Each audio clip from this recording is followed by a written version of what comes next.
ભગવાનની શક્તિ, યશ, ઐશ્વર્યની વાત કરી, લક્ષ્મીની વાત કરું તો વૈકુંઠનો આપે સૌએ સ્વપ્ન આવ્યું હશે, અથવા તો ક્યાંય વિડીયોમાં, ફોટોમાં, અથવા તો ઘરે ભગવાનની મૂર્તિ હોય તો એમાં તમે સૌએ જોયું હશે કે ભગવાન વિષ્ણુ નારાયણ શેષની સૈયા પર શયન કરે છે અને લક્ષ્મીજી સ્વયં એમના ચરણની સેવા કરે છે. જોયું છે આપ સૌએ?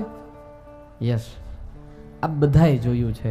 તો જેમની ચરણની સેવા સ્વયં લક્ષ્મીજી કરે છે તો એમના પાસે શ્રી લક્ષ્મીજી સ્વયં ચરણની સેવા કરે તો એ એમની શ્રી પરાકાષ્ઠાએ પહોંચી ગયેલી હોય જ ને.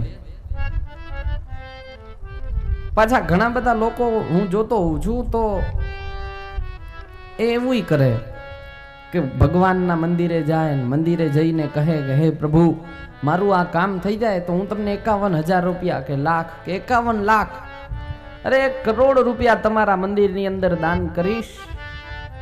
એવું કે ખરા? ઘણા લોકો કે પછી કરતા નથી, પણ ધન્યવાદ છે એ લોકોને કે છે ખરા ને કરે છે ખરા. સાચેમાં 1 કરોડ રૂપિયાનું દાન એ કરે.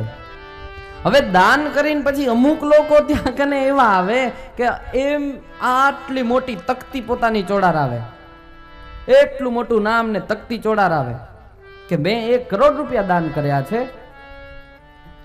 હવે એ ભાઈ શું એ નહીં સમજતા હોય કે આ પરમાત્મા છે ને પરમાત્માના ચરણોની સેવા સ્વયં લક્ષ્મીજી કરે છે. તારા એ 1 કરોડ રૂપિયા અને એ લક્ષ્મીજી